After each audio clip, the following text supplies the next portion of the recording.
하나님의 말씀은 마태복음 26장 6절부터 16절에 있는 말씀입니다. 마태복음 26장 6절부터 16절에 있는 말씀, 신약 45쪽에 있습니다.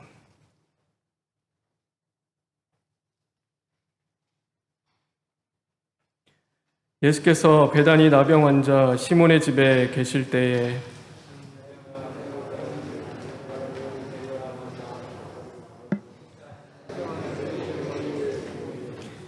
제자들이 보고 붕괴하여 이르되 무슨 의도로 이것을 허비하느냐.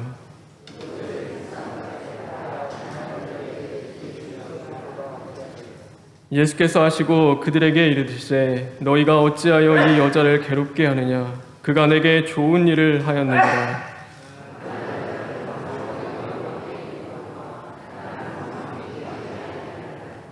이 여자가 내 몸에 이 향유를 부은 것은 내 장례를 위하여 함이니라.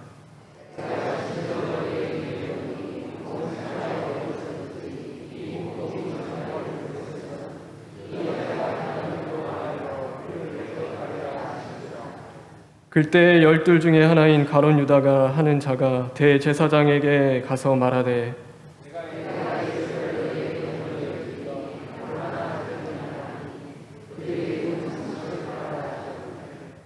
그가 그때부터 예수를 넘겨줄 기회를 찾더라. 아멘. 우리 12절, 13절에 있는 말씀을 읽겠습니다.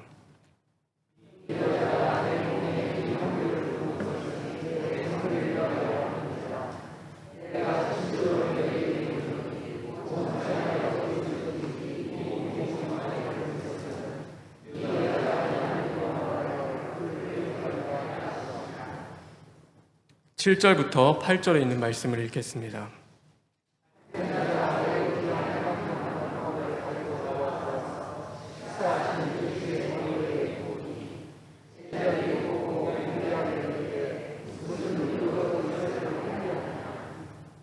우리 10절에 있는 말씀을 읽겠습니다.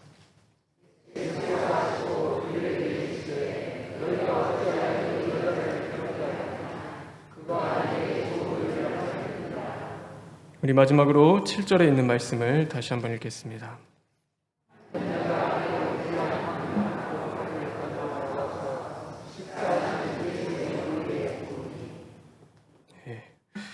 오늘 말씀의 제목은 향유 한 옥합이라는 제목입니다.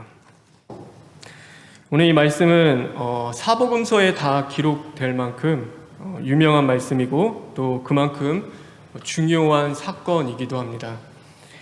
가난한 자들이라 동네라 불리는 이 베다니라는 동네가 있었습니다.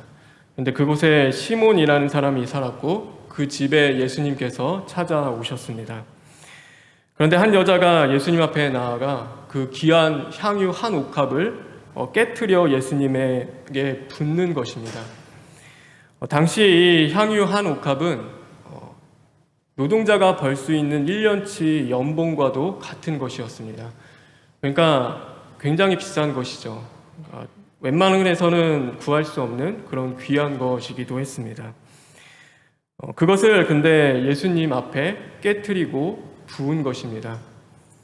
그것을 지켜보던 제자들은 왜 그 비싼 것을 팔아서 가난한 자들에게 나누어 주면 좋았을 것을 왜 그것을 허비하느냐, 그러니까 낭비하느냐라고 하며 화를 냅니다. 그리고 예수님께서도 당연히 그 여인을 꾸짖으시고 책망하실 것을 이 제자들이 기대했습니다. 그런데 예수님께서는 그 여인을 책망하지 않으십니다. 그리고 오히려 복음이 전파되는 곳마다 이 여인이 행한 일도 함께 기억될 것이다 라고 말씀해 주시는 것입니다. 우리는 이 말씀을 나를 구원하신 예수님, 정말 나에게 생명을 주셔서 내 생명보다 귀한 그 주님을 위하여 내게 있는 가장 귀한 것, 그것을 아끼지 않고 깨뜨릴 수 있는 그런 믿음의 생활을 해야 한다, 그런 믿음을 가져야 한다라는 것으로 받아들일 때가 참 많이 있습니다. 그것이 틀린 것은 아닙니다. 주님은 우리의 무엇과도 바꿀 수 없이 만큼 우리에게 귀하고 또 보배롭고 아름다운 분이십니다. 그런 주님이 자신의 생명조차 아끼지 아니하시고 우리에게 내어주셨습니다. 그래서 성경에서는 이 향유 옥합을 깨트린 사람이 이 여인 말고 한 사람이 더 있습니다. 그분이 바로 우리를 사랑하시는 예수님이십니다. 예수님은 친히 향유 옥합이 되어 주셨습니다. 그리고 우리를 위하여 자신의 몸을 찢으시고 깨트려 물과 피를 부어 주셨습니다. 그러므로 우리의 머리부터 발끝까지 그 보혈로 덮어주시고 우리 안에 있는 그 악취나는 그 죄악의 냄새를 주님이 씻으시고 그리스도의 향기로 우리를 채워주신 것입니다. 그 은혜와 사랑을 받은 자들은 당연히 주님께 감사하는 것이고 드려야 하는 삶을 살아야 합니다. 그것은 허비, 낭비가 아니라 당연히 해야 할 일입니다. 부모가 자녀를 위해서 살아갑니다. 그래서 자녀를 위해서 아끼지 않고 헌신하며 살아가는데 때로는 위기의 순간에 자신의 목숨조차도 아끼지 않고 자녀를 위해 내어주는 것이 부모입니다. 부모가 내 목숨을 내어준다 하더라도 사람들이 그것을 보고 낭비라고 이야기하는 사람들은 없을 것입니다. 불을 끄는 소방관이 불을 끄다가 그 안에 있는 사람을 구해냅니다. 그리고 그를 대신하여 이 소방관이 목숨을 잃었습니다. 사람들은 그것을 바라보며 아까운 목숨 낭비했구나, 허비했다라고 이야기하지 않는 것입니다. 예수님이 정말 나의 구원자가 되시고 그분이 나에게 생명을 주신 분이시고 내가 예수님을 통하여서 하나님의 백성이 되었구나, 내가 예수님을 통하여서 하나님을 아버지라고 부를 수 있는 그 자녀의 권세를 받았구나라는 것이 정말 그 마음 깊은 곳으로부터 믿어지고 그 은혜가 감사하며 살아가는 자들은요, 오늘 주님께 드리는 것은 낭비가 아니고 사랑이 되어질 것입니다. 그래서 바라고 원하는 것은 저와 여러분 주님께 드리는 그 모든 것이 낭비가 아닌 사랑으로 드려지기를 주님의 이름으로 축원합니다. 우리가 예수님을 정말 사랑하는 마음으로 행할 때 그것은 낭비되어지지 않습니다.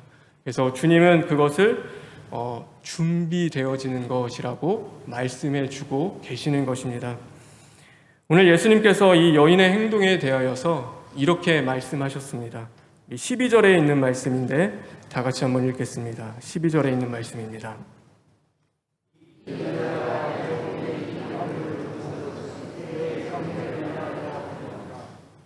그러니까 이 여인이 한 일은 낭비가 아니다. 이 여인이 한 것은 나의 장례를 준비하기 위함이다라고 예수님께서 말씀해 주고 계시는 것입니다. 이 여인이 예수님이 이제는 십자가 지고 죽으시겠다, 그래서 그 죽으시고 사흘 만에 부활하실 것을 정말 믿었을까요? 그것을 다 알고 계획해가지고 이제 예수님 앞에 내가 이 향유를 깨트려서 그것을 부어서 예수님의 장례를 준비해야겠다, 그렇게 다 알고 했을까요? 사실 그렇진 않을 것입니다. 우리는요, 우리 눈앞에 있는 내일도 모르는 사람들입니다. 당장 하루를 살아가는 우리들이기 때문에 내일에 일어날 일을, 내일 무엇이 일어날지 우리는 바라볼 수 없는 자들이고, 또 그것을 준비하는 것도 사실 하나님이 주셔야지, 하나님이 해 주셔야지 가능한 자들인 것입니다. 그래서 이 여인은요, 이만큼 머리로 생각해서 계획한 것이 아니라 그냥 너무 감사해서, 나를 구원하신 그 은혜가 너무 커서 내가 주님께 받은 그 은혜가 정말 많구나, 그래서 내게 드리는 이것도 사실 주님이 주신 은혜에 비하면 참 보잘것없는 건데 그래도 그 감사하는 마음으로 그 주님 앞에 드린 것입니다. 그런데 주님은 그것을 기쁘게 받으시고 장차 예수님의 죽으심과 부활을 준비하는 그 일에 주님이 쓰임 받도록 그렇게 역사해 주신 것입니다. 사람들은 시간을 내어서 여행을 가기도 하고 취미 생활을 합니다. 그런데 우리는 그 생활들, 그러니까 주일이라는 날, 일요일이라는 것, 누군가에게는 그런 날들인데 우리는 그런 날 내 시간을 온전히 주님께 부어드리고 예배를 드리는 자리로 나아가기도 합니다. 사람들은 가지고 싶은 것, 또 이 투자할 가치가 있는 것들에 자신의 물질을 다 쏟습니다. 그런데 우리는 주님이 주시는 사명을 위하여서, 주님을 위하여서 내 물질을 부어 드리는 것입니다. 사람들은 내가 인정받고 싶고 또 나를 높이기 위해서 내 한 목숨을 아끼지 않고 그것을 던집니다. 그런데 우리는 내 생명 주님 위하여, 주님의 사명을 위하여서 그것을 부어 드리는 것입니다. 그런데 그것이 낭비가 되어지지 않는 것은 오늘 그 가운데서 역사하시고 일하시고 모든 것을 합력하여 선을 이루시는 바로 예수님이 계시기 때문인 것입니다. 그래서 우리가 드리는 것들은요, 남들이 보기에는 그렇죠. 야, 그 시간에 차라리 장사를 하면은, 그 정성으로 네가 무언가를 했으면은 성공하지 않았겠냐, 그렇게 공부했으면 1등을 했을 거다라고 하며 그게 무슨 의미가 있냐라고 얘기하지만, 우리는 주님 앞에 드리는, 정성으로 드리는 그 모든 자리들, 어쩌면 작은 두 손 모아서 하나님 앞에 그렇게 간절히 기도하는 그 모든 것들이 헛된 것이 아니고 주님께서 그것을 분명히 받으시고 역사하시고 또 주님의 일에 사용하시기도 하시고 하나님의 뜻을 이루어 가신다는 것을 분명히 믿고 살아가는 저와 여러분 되기를 간절히 바랍니다. 그래서 주님께 부어지는 인생을 살아가십시오. 오늘도 헛된 것에 나의 정성과 온 힘을 쏟아붓는 것이 아니라 정말로 나를 사랑하시는 그 주님, 나에게 생명을 주시고 오늘도 나와 함께 하시며 나를 인도해 가시는 그 주님을 위하여 내 인생을 부어드리는 저와 여러분 되었으면 좋겠습니다. 그것이 가장 가치 있는 일이고 또 그것이 결국에는 영원히 남게 되는 것입니다. 이 땅에 있는 것들 가져갈 수 있는 거 아무것도 없습니다. 우리가 주님 앞에 갈 때는요, 이 주신 그 몸조차도, 이 육신조차도 가지고 갈 수가 없는 것입니다. 그러나 하나님 앞에 드렸던 것은 하늘 상급에 기록되고 하늘에서 하나님이 그것을 받으신다고 성경은 기록하고 있는 것입니다. 그래서 우리에게 주어진 그 시간과 또 물질과 그 모든 환경 속에서 주님을 더욱 사랑할 수 있는 저와 여러분 되길 간절히 바랍니다. 오늘 이 본문의 중요한 말씀은요, 사실 그것보다 더 중요한 메시지가 여기에 담겨 있기도 합니다. 이 마태복음 26장에는요, 이 세 사람이 등장을 합니다. 그래서 우리가 읽진 않았지만 1절부터 5절에는 대제사장이 등장을 하고, 이 6절부터 그 16절까지는 이 옥합을 깨트린 한 여인이 나옵니다. 그리고 그 뒤에는 바로 가룟 유다에 대한 이야기가 나오고 있습니다.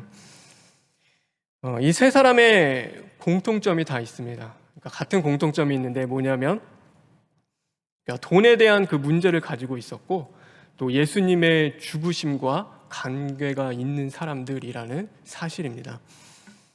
그래서 두 사람은 이 돈과 예수님의 죽음 때문에 결국 죽게 되고 멸망하게 되고 구원을 받지 못하게 되는데, 이 나머지 한 사람은 돈과 예수님의 죽음 때문에 이 살아나게 되고 생명을 얻게 되는 그 역사가 오늘 마태복음 26장에는 기록이 되어 있는 겁니다. 1절부터 5절에 보면은 이 대제사장이 장로들과 회의를 하는데 예수님을 죽일 것을 논의합니다. 그럼 대제사장이 왜 예수님을 죽이려고 했을까요? 그 예수님을 죽여서 무슨 소용이 있다고 그 예수님을 죽이고자 했을까요?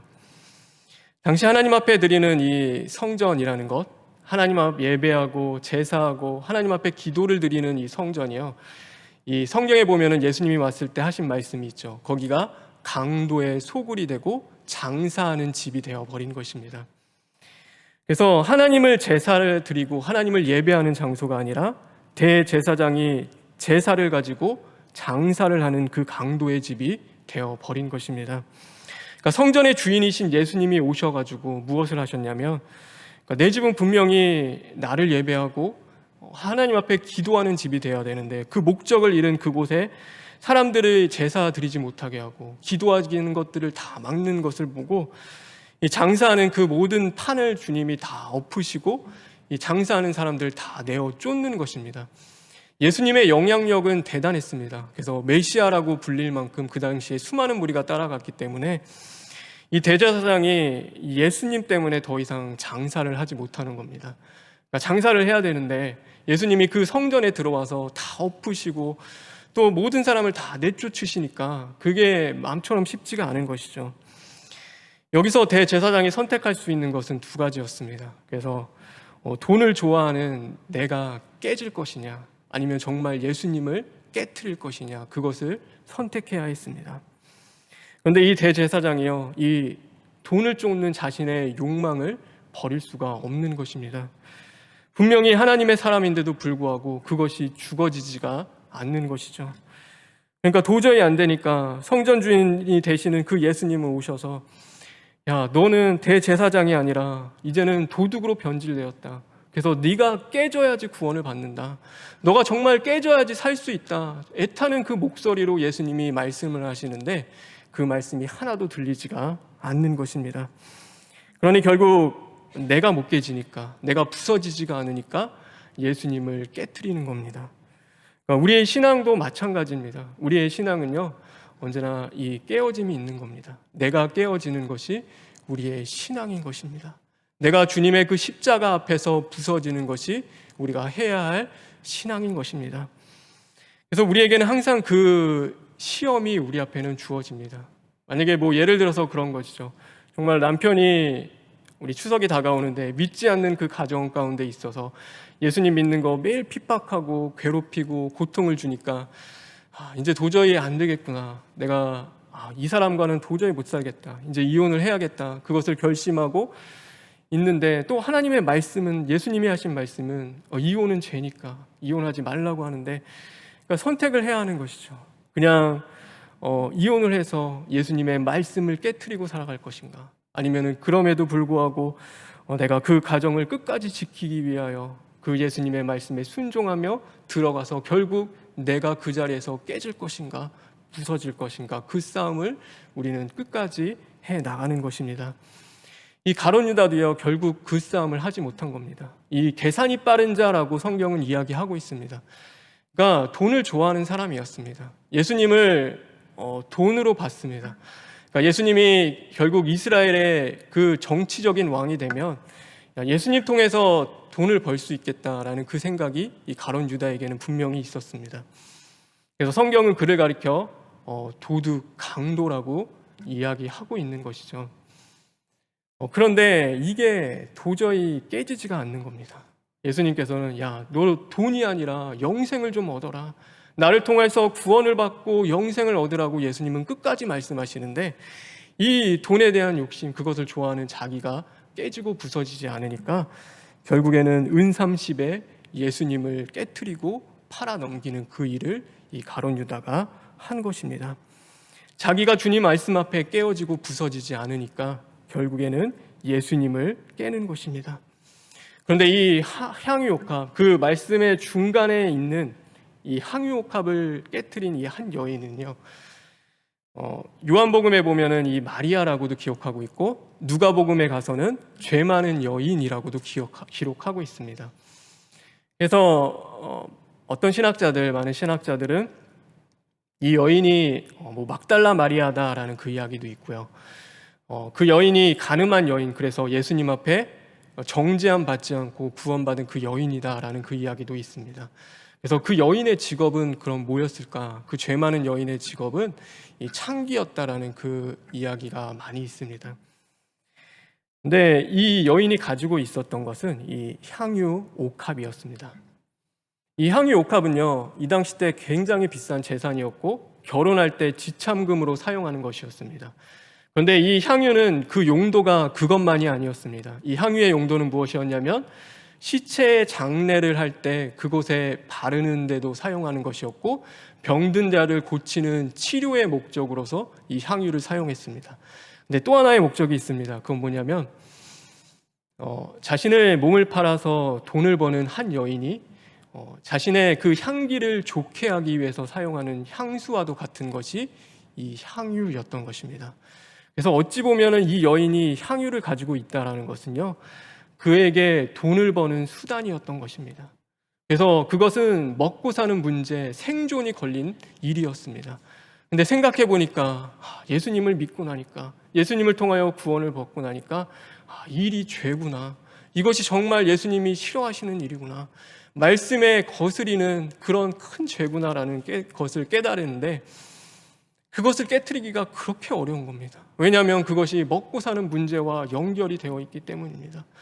이거 깨서 부서지면은, 이거 내가 버리면은 야, 나는 그럼 뭐 먹고 살지? 나는 죽는 것 아닌가? 나는 어떻게 살까라는 그 걱정과 근심이 찾아올 수밖에 없는 것입니다. 그럼에도 불구하고요, 이 여인은 예수님을 사랑하기 때문에 나에게 생명을 주시고 구원을 주신 그 예수님이 그래, 내가 먹고 사는 이 문제보다도 더 귀하고 소중하기 때문에 그 자신이 돈을 벌었던 그 죄의 수단을 주님 앞에 깨트리고 그것을 부어 드리는 것입니다. 결국에는요, 이 마리아는 예수님을 죽인 사람이 아니라 이 성경에 보면은 예수님이 부활하실 때 처음으로 그 부활하신 예수님을 만난 여인이 되었던 것입니다. 나 살겠다고, 자기 살겠다고 예수님을 깨트린 자들, 그러니까 내가 부서져야 되는데, 오늘 내가 부서지고 예수님이 살아야 되는데 내가 살겠다고 예수님을 깨트리고 죽이고 그 부서뜨린 자들은요, 결국에는 다 죽었는데 내가 깨지고 정말로 예수님을 살린 이 마리아는 생명을 얻고 살아나는 그 역사가 오늘 이 마리아에게 임하게 되는 것입니다. 바라고 원하는 것은 이 은혜가 저와 여러분에게 임하길 주님의 이름으로 축원합니다. 우리 안에 있는 것이 좀 깨졌으면 좋겠습니다. 제가 이 말씀을 이게 묵상하다가요, 제 안에도 깨질 게 너무나 많더라고요. 제 안에 있는 자존심, 교만한 것들, 또 우뚝 쓰는 그 모든 죄의 문제들이요, 정말 부서져야 되는데 그것이 부서지지 않고 여전히 살아 있으니까요, 모든 사람들에게 화평을 제거하고 또 불화를 만드는 그 제 모습이 보이더라고요. 그러면서 생각한 게, 내가 죽어지면, 내가 부서지고 그 내가 깨지면은 가정이 화평할 텐데, 그래도 내가 부서지면은 내가 일하는 그 직장이 화평하고 교회가 화평할 텐데. 그래서 남은 한 주 저도 마찬가지지만 우리 안에 있는 것들, 정말로 깨지 못하는 것들, 그래서 내가 결국에는 예수님의 말씀을 내가 깨트리고 그것을 거스릴 수밖에 없는 것들이 있다면 그것이 철두철미 시인하고 회개함으로 말미암아 다 부서지고 깨지는 그 역사가 임하는 저와 여러분 되기를 간절히 바랍니다. 만약에 이 제자들이요 부서졌다면, 이 예수님은요 하나님의 아들이시잖아요. 근데 이 땅에 오셨어요. 근데 한 번도 하나님의 아들로서 대접받은 적이 없었습니다. 근데 처음입니다.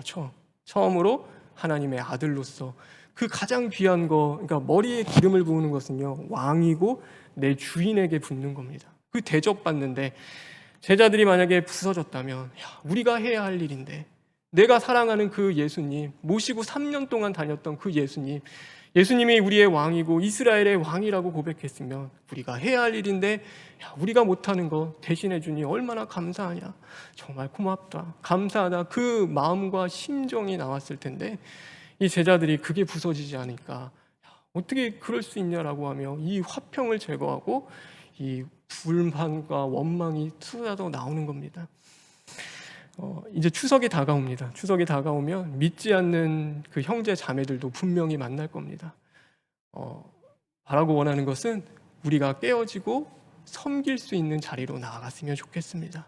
그래서 먼저 부서지십시오. 내가 사랑하는 가족을 위해서도, 또 믿지 않는 그 형제와 자매를 위해서도 내가 부서지고 깨어지는 그 자리 가운데 예수님이 살아 역사해 주실 것입니다. 그래서 오늘 이 여인이 가는 그곳에 복음이 전파되는 겁니다. 이 여인이 행한 그 일들 가운데서도 하나님의 나라가 이루어지고 그 주님의 그 복된 소식이 전해지는 겁니다. 그래서 우리가 부서지고 깨지며 예수님이 살아나는 그 자리 가운데 온전히 복음이 전파되는 그 역사가 임하는 저와 여러분 되길 주님의 이름으로 축원합니다. 우리 다 같이 기도하겠습니다. 우리 기도했으면 좋겠습니다. 내 안에 부서지고 깨져야 할 것 참 많은데 하나님, 그것이 무엇인지 발견이 되지가 않습니다. 얼마나 강팍한지요. 그것이 보이지가 않는데 하나님, 그 죄가 우리의 목을 조르고 목숨을 조르고 오늘도 예수님을 죽이는 그 인생을 살아갈 수밖에 없게 만듭니다. 하나님, 그것이 발견되게 해주시고 오늘도 부서지고 깨어짐으로 말미암아 나의 인생 가운데 내가 가장 귀하고 보배롭게 여기는 예수 그리스도께서 사시는 역사가 임하게 하여 주시옵소서 하고 다 같이 기도하겠습니다. 하나님 감사합니다.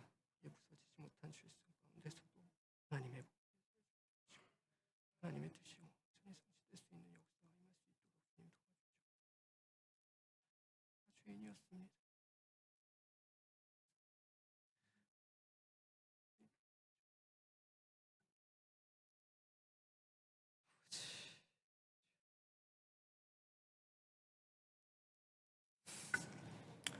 하나님, 우리가 죄인이었습니다. 우리가 가룟 유다였고 우리가 대제사장이었습니다. 내 안에 화평을 제거하는 요소 참 많이 있었는데 하나님 앞에 해결받지 못했습니다. 십자가 앞에 다 부서지고 파괴되어야 되는데 그것이 죽지 않으니 하나님, 예수 생명이 내 안에서 살아 역사하지 못했습니다.